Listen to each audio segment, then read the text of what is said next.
Lagi bareng Noba di sini. Kali ini Noba akan melanjutkan part sebelumnya dari film Donghua Battle Through the Heaven. Noba mengingatkan sekali lagi ya bahwa konten ini full spoiler. Tanpa lama-lama lagi, yuk kita masuk ke isi ceritanya. Melanjutkan dari cerita sebelumnya. Kelinci Bingyun akhirnya menjadi sangat tenang setelah melihat Ratu Chen Shangyuan di sini. Tapi dia juga merasa kagum kepada Xiaoyan. Aku penasaran, apakah ini kebetulan atau kamu sudah tahu bahwa Ratu akan muncul di sini? Kamu sungguh sakti, ucap Kelinci Bingyun menatap Xiaoyan dengan curiga. Ini murni kebetulan, ucap Xiaoyan tersenyum. Tetapi semakin santai jawabannya, semakin aneh Kelinci Bingyun. Pada saat ini peron rumah lelang yang ditutupi oleh kain merah perlahan naik.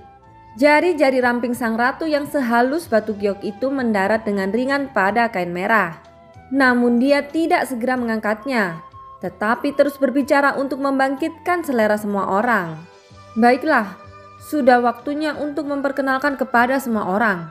Ini adalah harta senjata rahasia yang sangat langka di dunia Xuanyin. Mereka menyebutnya sebagai benang emas dewa pembunuh. Total ada 3 utas benang emas. Setiap utas dapat memanjang hingga ratusan kaki. Ketajamannya tidak perlu diragukan. Setidaknya bahkan eksistensi di tingkat keabadian kaisar akan terpotong dalam sekejap. Yang terpenting adalah senjata ini sulit untuk dideteksi oleh pihak lawan. Sekarang 3 utas akan dilelang secara bersamaan. Harga awal adalah 100 juta pil energi. Ucap sang ratu, suaranya yang mempesona perlahan keluar. Ketika kata-kata itu jatuh, jarinya yang lembut mengangkat kain merah. Di piring merah itu ada 3 benang emas yang terhampar dengan mengesankan. Xiaoyan berkedut saat melihat ini. Dia bisa melihatnya secara jelas melalui tirai cahaya setelah mengamati sebentar. Bukankah ini benang emas pembunuh yang diberikan kakak senior Liu Er padanya? Xiaoyan memiliki total 5 benang emas pembunuh di tangannya. Tidak ada yang namanya senjata rahasia dari kakak keenam. Namun di sini dikatakan sebagai senjata rahasia yang menunjukkan betapa lihainya jiwa marketing sang ratu. 200 juta, 300 juta, ucap suara-suara yang menawar itu. Sepertinya banyak orang yang tertarik dengan utas ini. Tentu saja mungkin juga karena pesona absolut dari sang ratu, sehingga membuat banyak orang semakin bersemangat.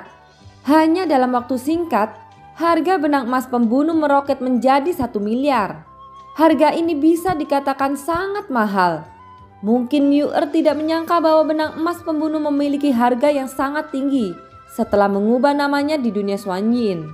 Meskipun relatif merepotkan untuk membuatnya, tetapi 1 miliar pil energi merupakan sumber energi yang melimpah. Dan harga itu cukup untuk membeli banyak bahan untuk membuatnya sendiri. Jika kakak keenam ada di sini, dia mungkin bisa menghasilkan banyak uang dengan kerajinannya. Ucap Xiaoyan tidak bisa menahan desahan. Kelinci Bingyun yang mendengar kata-kata Xiaoyan, dia memberinya tatapan aneh. Hal-hal seperti itu mungkin merupakan harta yang sangat langka bagi orang-orang di dunia Xuanyin. Tetapi bagi Xiaoyan dia hanya cukup memasang wajah sedih kepada kakak seniornya. Selama dia menggunakan trik itu, maka bukanlah hal yang sulit untuk memiliki sebanyak yang dia inginkan. Jika Liu Er tahu bahwa Xiaoyan memiliki pemikiran seperti itu, dia mungkin akan mencekik Xiaoyan dengan ekor sapi. Saat ini pada akhirnya 3 utas benang emas dilelang dengan harga 2,5 miliar, yang merupakan harga yang sangat fantastis. Setelah sang ratu menjatuhkan palu emasnya, dia mengangkat kepalanya hanya untuk menunjukkan senyum puas. Seolah-olah waktu akan berhenti di bawah kecantikannya. Setelah hening sejenak, seluruh situs lelang kembali mendidih. Xiaoyan menopang dahinya. Dia berharap bahwa mata sang ratu tidak akan tertuju padanya lagi. Namun semakin Xiaoyan takut akan sesuatu, semakin hal itu benar-benar datang.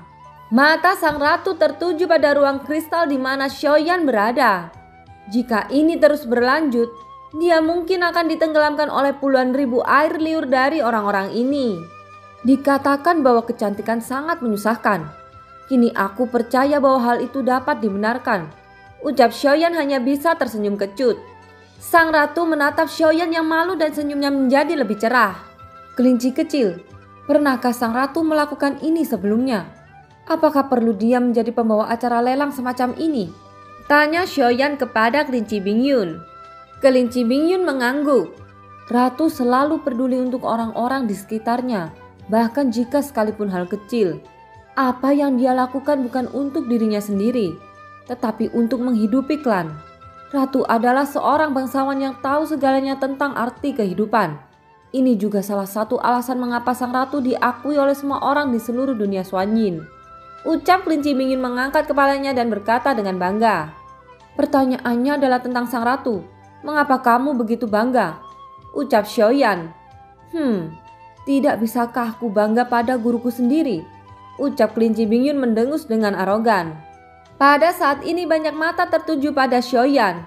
Itu adalah semburan niat membunuh. Jelas pesona sang ratu benar-benar membuat banyak orang kehilangan akalnya. Selanjutnya, mari kita lelang harta final kedua. Kali ini masih merupakan senjata. Tapi senjata ini sangat istimewa dan memiliki spiritualitas tinggi. Bahkan harta ini juga disukai oleh para petinggi dari istana Xiaoyu. Aku ingin tahu, apakah ada pejabat yang bersedia membelinya dengan harga terbaik? Senjata ini disebut 7 pedang pembunuh abadi, ucap sang ratu. Setelah kata-kata itu jatuh, di tengah peron terlihat 7 pedang panjang disisipkan secara horizontal di atas batu hitam. Ketujuh pedang membuat suara berdengung, seolah-olah pedang itu bisa lepas kapan saja. Hanya energi pedang yang dipancarkan sudah membuat hawa di sekitarnya tampak lebih dingin. Aku yakin bahwa semua orang tidak asing dengan nama ini. Pedang 7 pembunuh abadi juga berasal dari zaman kuno. Masing-masing dari pedang ini memiliki spiritual pedangnya sendiri. Setelah diaktifkan, ia dapat menghancurkan musuh dengan sendirinya. Harga awal adalah 10 miliar pil energi, ucap sang ratu, suaranya bergema. Ketika suara-suara di ruang lelang mendidih, sang ratu mengangkat tangannya dan membuat gerakan diam. Dalam sekejap rumah lelang dengan puluhan ribu orang itu benar-benar sunyi. Semuanya, selain 7 pedang abadi, ada juga formula gulungan pedang yang bisa dipelajari. Jadi semua orang tidak perlu khawatir tentang bagaimana menguasainya, ucap sang ratu. Setelah berbicara, gulungan berwarna emas muncul di tangan sang ratu. Itu memancarkan niat pedang yang kuat. Dan rumah lelang Vientiane tidak pernah mengiklankan secara salah. Jadi mereka tidak akan ragu tentang keasliannya. Selain itu sang ratu juga memberikan beberapa paragraf untuk menyanjung. Ini bukan propaganda palsu, tetapi untuk menonjolkan profesionalismenya. Harga awal ditetapkan dengan harga yang tidak dapat dipercaya, yaitu 10 miliar pil energi. Nilai ini tidak hanya dikatakan sangat besar, tetapi bahkan bisa menghidupi satu bintang. Sang ratu benar-benar singa buas, tidak peduli pedang seperti apa itu. Sungguh menakutkan untuk memasang nilai seperti itu, ucap Xiaoyan. Menurut pendapat Xiaoyan, sang ratu hanya membual. Tetapi bahkan jika ketujuh pedang itu cocok dengan formula pedang, tidak mungkin nilainya mencapai 10 miliar. Tiba-tiba ada keheningan di lapangan. Sepertinya harga itu benar-benar telah ditetapkan tertinggi dan tidak ada yang berani menawar. Inilah yang dipikirkan Xiaoyan dalam hatinya. Tetapi pada saat berikutnya dia mendengar suara menaikkan harga. Tampaknya keheningan singkat itu hanya karena semua orang mencoba yang terbaik. Bibir Xiaoyan berkedut. Meskipun dia tahu bahwa dunia Xuanyin kaya akan sumber daya, dia tidak menyangkakan ada begitu banyak orang gila yang sangat kaya. Aku penasaran, apakah mereka hanya memberikan tawaran kosong atau benar-benar memiliki 10 miliar pil energi? Gumam Xiaoyan. Melihat pemandangan yang ramai ini, senyum sang ratu semakin manis. Apakah kamu tidak akan menawar pedang ini untuk meninggikan harganya? Sang ratu pasti bangga jika kamu melakukannya, ucap kelinci Bingyun menatap Xiaoyan. Apakah kamu ingin aku ditusuk oleh ribuan anak panah? Ucap Xiaoyan berkata dengan marah. Hanya dalam waktu singkat, popularitas adegan itu sudah mendidih. 7 pedang ini memang harta karun, tapi nilainya tidak puluhan miliar. Tapi di depan pesona absolut, bahkan jika barang itu tidak berharga bisa menjadi sangat berharga. Ucap Xiaoyan tersenyum kecut menonton adegan ini. Berbicara dengan pembawa acara rumah lelang, dia teringat dengan Yafei dan Seni. Namun dalam hal profesionalisme, sang ratu sama sekali tidak kalah dari Zeni dan Yafei. Bahkan lebih baik dalam penampilan dan temperamen. Justru karena inilah bahkan harta yang tidak mencolok pun bisa menjadi tak ternilai harganya setelah retorika sang ratu. Sementara penawaran masih berlanjut, tiba-tiba saja sekelompok orang berdiri dan berteriak keras. Pedang membunuh 7 abadi adalah sesuatu yang ditinggalkan oleh leluhurku dari klan makam pedang dewa gila. Kuharap Anda berbelas kasih dan memberikan pedang ini kepada klan kami. Sejak saat itu klan makam pedang dewa gila kami akan sangat berterima kasih. Teriak kelompok orang dari klan makam pedang gila itu. Seluruh rumah lelang terdiam sesaat, tetapi segera mendidih lagi. Sepertinya mereka tidak peduli. Sedangkan untuk kelompok orang dari klan makam pedang dewa gila itu, mereka dipenuhi tekanan batin. Melihat pelelangan berlanjut dan tidak ada yang memperhatikannya, pemimpin klan dari makam pedang dewa gila sekali lagi mengeluarkan suara keras. Semuanya, jika ada tuan yang bisa membantuku mengambil pedang ini, aku patriark klan akan menawarkan harta lain sebagai gantinya. Ada juga peta rahasia yang merupakan tempat eksistensi keabadian jatuh. Aku bersedia membayar semuanya untuk mendapatkan pedang ini. Teriak pemimpin klan makam pedang dewa gila. Peta rahasia tempat keabadian jatuh, ucap Xiaoyan sedikit mengangkat alisnya. Baginya senjata pedang yang dilelang sama sekali tidak menarik perhatiannya. Lagi pula Xiaoyan sudah memiliki penguasa Swan di tangannya. Secara alami tidak ada senjata yang bisa masuk di mata Xiaoyan. Tapi untuk peta tempat keabadian mati itu, Xiaoyan selalu menunggu beberapa berita tentang reruntuhan keabadian atau harta rahasia. Tempat-tempat seperti itu bisa membantu Xiaoyan meningkatkan kekuatannya dengan cepat.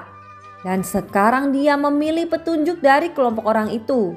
Tentu saja Xiaoyan tidak akan menyanyiakannya. Di sisi lain kelompok orang dari makam pedang dewa gila tampaknya menjadi keharusan untuk seni pedang. Tetapi cara mereka tidak terlalu bijaksana. Mungkin mereka tidak memiliki banyak uang di tangannya, sehingga mereka hanya bisa melakukan kebijakan buruk ini. Pada saat ini semua petugas di rumah lelang muncul. Mereka mengelilingi kelompok orang dari klan makam pedang dewa gila untuk mengusirnya. Adapun sebagian besar peserta di pelayanan, mereka hanya menonton adegan ini dengan acuh tak acuh. Mereka tidak peduli tentang hal-hal seperti itu. Dan mereka tidak peduli dengan pertukaran yang ditawarkan kelompok orang ini. Pada saat ini Xiaoyan tiba-tiba menoleh untuk melihat beberapa petugas layanan dari rumah lelang. Pergi dan undang mereka, ucap Xiaoyan.